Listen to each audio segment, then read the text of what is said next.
Voltando aqui, continuando agora com a parte final do vídeo sobre classes de medicamentos, continuando com benzodiazepínicos. Então nós já falamos sobre a indicação dessa classe, né, os principais medicamentos, e os benzodiazepínicos eles também apresentam alguns efeitos colaterais, como por exemplo, diminuição da atividade psicomotora, prejuízo de memória, tonteira, pode gerar zumbidos, e em alguns casos, né, a reação paradoxal, ela causa o efeito contrário. Então às vezes a pessoa pode tomar um medicamento desse para dormir e acontecer exatamente o contrário. Ela fica com excitação, agressividade e acaba gerando mais insônia ainda. Tá? Pode acontecer em alguns casos. E essa classe de medicamento, ela apresenta um risco do desenvolvimento de tolerância, tá? E também de dependência. Então quanto mais você faz o uso, menos efeito esse medicamento vai te causar. É como uma droga mesmo. E se você fizer o uso prolongado, em doses altas, você fica dependente. Depois você não consegue mais parar de usar esse medicamento. Você tem que fazer o que a gente chama de desmame. Tá? Então são medicamentos tarja preta, são controlados, porque eles causam dependência. Né?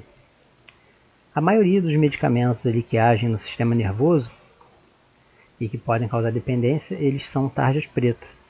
E tem um controle muito maior, uma dificuldade maior para você comprar e ter acesso a esses medicamentos. Próxima classe, os broncodilatadores. Essa classe aqui também muito comum, muito utilizada, principalmente em emergências.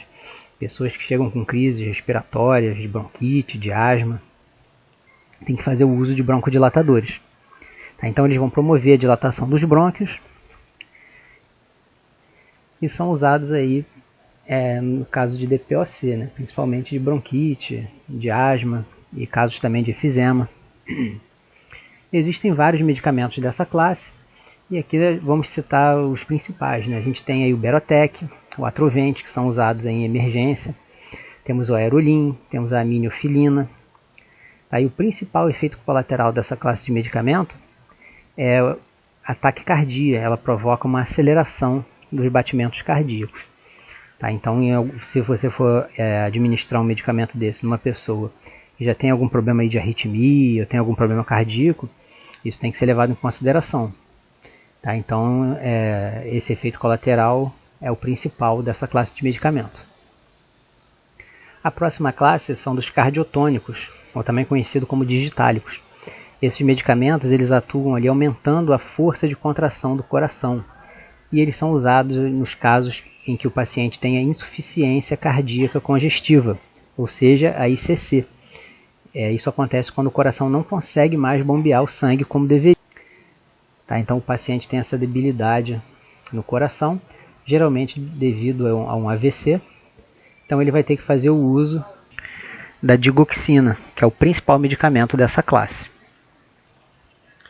Os efeitos colaterais são relacionados aí a arritmias, tá? Principalmente em doses elevadas, podem causar alterações no ritmo do batimento cardíaco e também pode levar a alguns distúrbios gastrointestinais, como náuseas, vômitos e diarreia.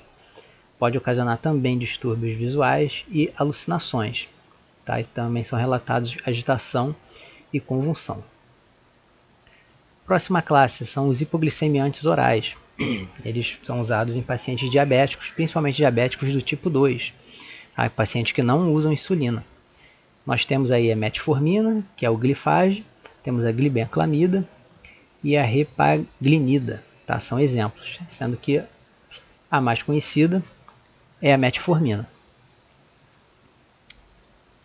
Esses medicamentos eles também provocam alguns efeitos colaterais bem característicos, principalmente no início do uso.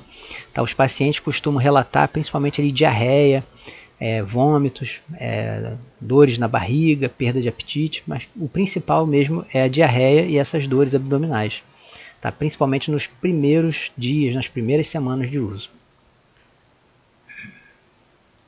Vasodilatadores. Tá? São medicamentos que vão produzir a dilatação dos vasos sanguíneos e são usados em algumas doenças, como a angina, a hipertensão arterial e também nos casos de impotência sexual nos homens. Tá? São exemplos desses medicamentos o Isordil, que é utilizado na angina, nós temos o Sustrate, temos o Viagra e o Cialis. Esses dois últimos são no caso aí da impotência.